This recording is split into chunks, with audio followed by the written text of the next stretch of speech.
Die ÖBB Infrastruktur AG errichtet am bestehenden Standort in Knittelfeld eine neue ÖBB-Lehrwerkstätte. Dabei handelt es sich um einen Neubau mit Schulungs-EDV-Labor und Lehrmittelräumen sowie einer angeschlossenen Montagehalle mit Werkstätten. Bis Herbst 2020 soll das gesamte Bauvorhaben abgeschlossen sein.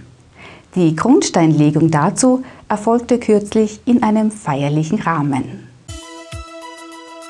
Die Lehrlingsausbildung bei den ÖBB hat eine lange Tradition.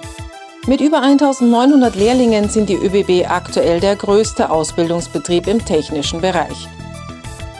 Damit dieser erfolgreiche Weg auch in Zukunft fortgesetzt werden kann, wird in Knittelfeld die bestehende Lehrwerkstätte in der Lobminger Straße 1 durch einen Neubau ersetzt.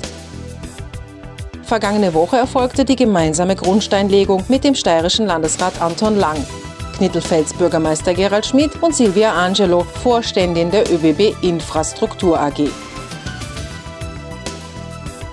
In den kommenden Jahren werden die ÖBB österreichweit rund 44 Millionen Euro in Neubauprojekte des ÖBB-Lehrlingswesens investieren.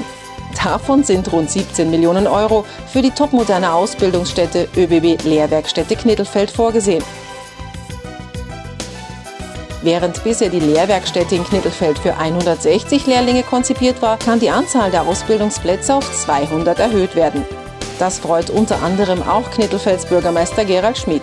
Ja, eigentlich müsste es ein künftiger Feiertag werden, denn wenn man die Jahrzehnte zurückblickt, es war ja nie selbstverständlich, dass die Lehrwerkstätte erhalten bleibt und deswegen jetzt Freitag und Feiertag, denn jetzt wurde in die Zukunft investiert des ÖBB-Konzerns, in die Zukunft der Jugend, damit in die Zukunft der Region und Wirtschaft profitiert in dieser Region. Warum?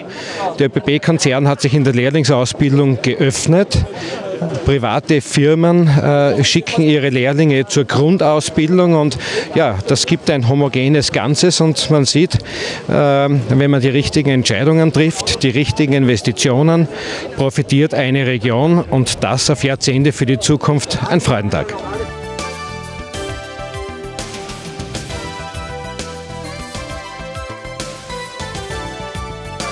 In der neuen Lehrwerkstätte können die Jugendlichen in verschiedenen Fachgebieten zukunftsweisende Berufe erlernen, zum Beispiel in der Mechatronik, der Elektrotechnik oder dem Gleisbau. Die Inbetriebnahme der Lehrwerkstätte ist für September 2020 geplant.